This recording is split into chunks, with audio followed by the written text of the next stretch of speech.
Hello student, आज हम Gujarat board class 7 science उसका चैप्टर है यहाँ पे 14 electric current and its effect, उसके बारे में यहाँ पे डिस्कशन करेंगे। ओके, तो डायरेक्टली हमें वीडियो स्टार्ट करते हैं। पहली स्लाइड में यहाँ पे आ रहा है इलेक्ट्रिक करंट के बारे में। तो हमने डेफिनेशन तो ऑलरेडी हमने क्लास 6 में स्टडी की थी, यहाँ पे हम उसको थोड़ा डिटेल में देखेंगे। Flow of electron through a conductor that is called electric current, और इलेक्ट्रिक कंपोनेंट को सिंबल से रिप्रेजेंट करेंगे। अलग अलग जो यहाँ पे एलिमेंट होते हैं जैसे कि बैटरी है, स्विच है, वायर है, उसके लिए अलग अलग सिंबल रहेगा, ठीक है। और उसको सर्किट डायग्राम में हम इजी करने के लिए, मतलब 2D डायग्राम हम यहाँ पे स्टडी करने वाले हैं। 3D डायग्राम अभी सिलेबस में नहीं है, सिंपल सा डायग्राम है। और किस तरह से ये सभी कंपोनेंट्स हम ज्वाइन करेंगे तब ये कंप्लीट सर्किट बनती है, उसके बारे में हमें यहाँ पे समझना है। जब भी कोई भी करंट जो है वो वायर में से यहाँ पे गुजरता है, फ्लो होता है, तब वो वायर जो है ना गर्म होता है, ठीक है।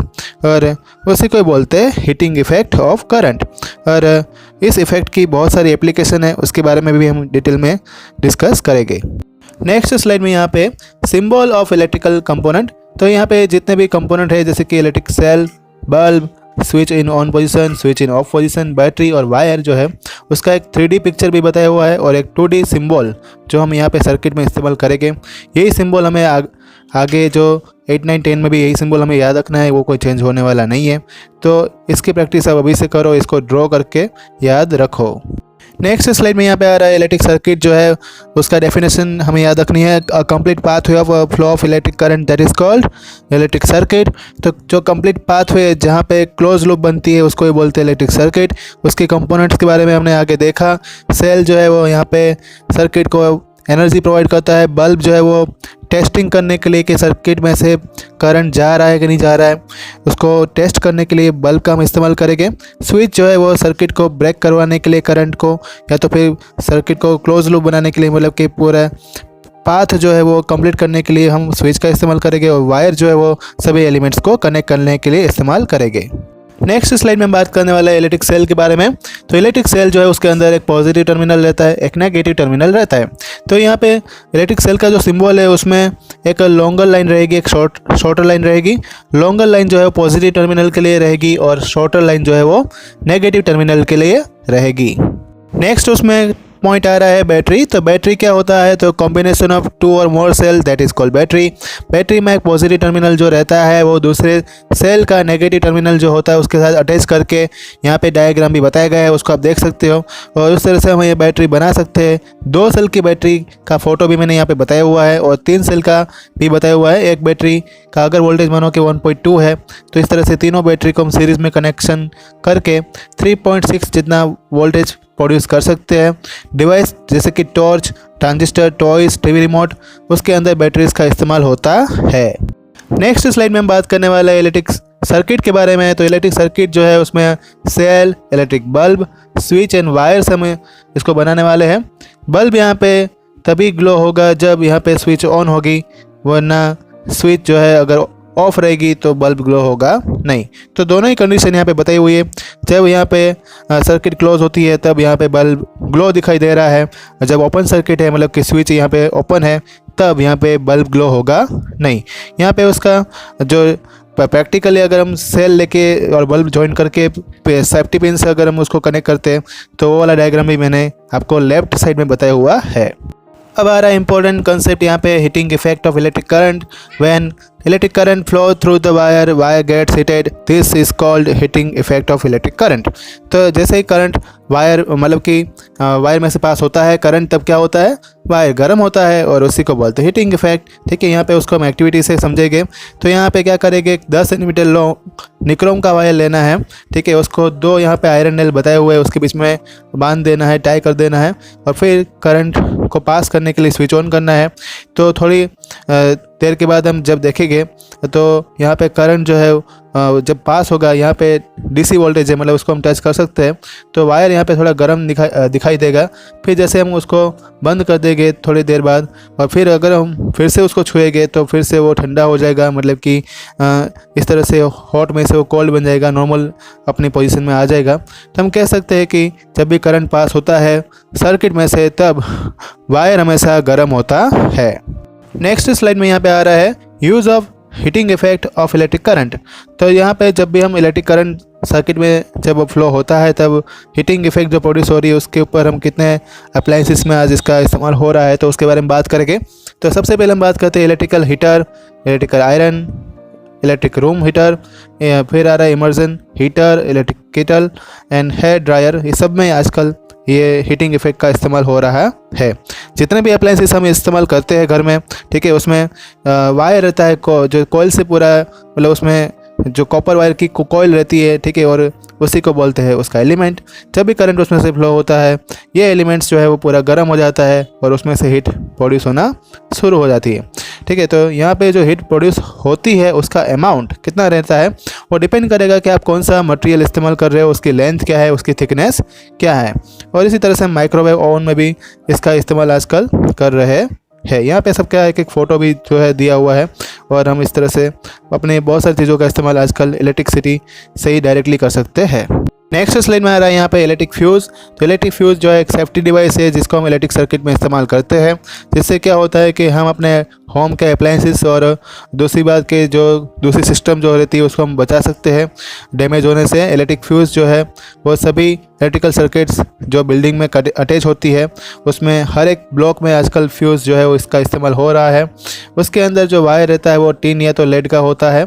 तो उससे हम क्या होता है कि जब भी करंट अगर हाई, जितना करंट रेगुलर आता है उससे ज़्यादा करंट आएगा तो वो खुद वायर जो है वो मेल्ट हो जाएगा जल्दी से और सर्किट वहाँ पे ब्रेक हो जाएगी और उसी तरह से करंट फ्लो जो हो रहा था वो वहाँ पे स्टॉप हो जाएगा और हम अपने घर में जितने भी अप्लाइंसेस है, सिस्टम है, उसको हम बचा सकते हैं। और इसी तरह से फ्यूज़ का इस्तेमाल सर्किट के अंदर होता है। तो आपको कोई पूछता है कि फ्यूज़ हम क्यों यूज़ करते हैं घर में, या तो फिर MCB नाम सुना होगा, MCB के बारे में हमें याद रखना है। मिनिएचर सर्किट ब्रेकर जो है वो भी आजकल इस्तेमाल हो रहा है, ठीक है, वो ऑटोमेटिक रहता है। तो जब भी ज़्यादा करंट जब फ्लो होता है तब ये वायर अपने आप पिघलने लगता है और वहाँ पर सर्किट ब्रेक हो जाती है और हम बहुत बड़े नुकसान से हम बच सकते हैं, इसलिए इसका इस्तेमाल होता है। नेक्स्ट स्लाइड में आ रहा है बहुत ही important concept, magnetic effect of electric current. जब भी करंट कोई भी वायर में से पास होता है तो एक वायर जो है एक मैग्नेट की तरह बिहेव करता है, उसी को बोलते हैं magnetic effect of electric current. हम उसको यहाँ पे एक एक्टिविटी से समझने वाले हैं। हम यहाँ पे कार्डबोर्ड जो है उसका इस्तेमाल करके कार्डबोर्ड ट्रे का उसमें से एक मैच बॉक्स बना लेंगे। उसके ऊपर हम यहाँ पे वायर जो है उसको जैसे यहाँ पे डायग्राम में बताया हुआ है उसी तरह उसको मोड़ देंगे। तो यहाँ पे बहुत सारे टर्न उस पर घुमा के वायर को हमें जो है कार्डबोर्ड ट्रे के ऊपर हमें पास करना है। ऊपर से अंदर जो कंपास नीडल होती है उसको अंदर रख देंगे जिस तरह यहाँ पे बताया हुआ है।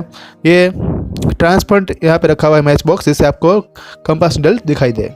अब हम यहाँ पे वायर को बल्ब के थ्रू पास करके स्विच यहाँ पे दी हुई है वहाँ पे उसके साथ ज्वाइन करना है और उसके बाद उसको इलेक्ट्रिक सेल के साथ ज्वाइन करना है। जब हम यहाँ पे स्विच ऑन करेंगे तब यहाँ पे कंपास नीडल में जो है डिफ्लेक्शन देखने को मिलेगा। स्विच ऑफ करेंगे तब कंपास फिर से अपनी ओरिजिनल पोजीशन में आ जाएगी और यही यहाँ पे शो कर रहा है कि वायर में जब भी करंट पास होता है तब वो वायर एक मैग्नेट की तरह बिहेव करता है। जो मैंने आपको यहाँ पे प्रैक्टिकली यहाँ पे बताया हुआ है कि किस तरह से यहाँ पे डिफ्लेक्शन देखने को मिलता है।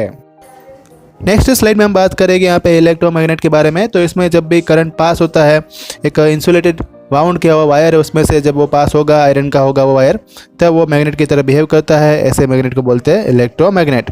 और जैसे ही वो वहाँ से करंट हम बंद कर देंगे पास करना तो फिर से वो अपनी ओरिजिनल पोजीशन में आ जाता है, मतलब कि वो फिर से वायर की तरह बिहेव करता है।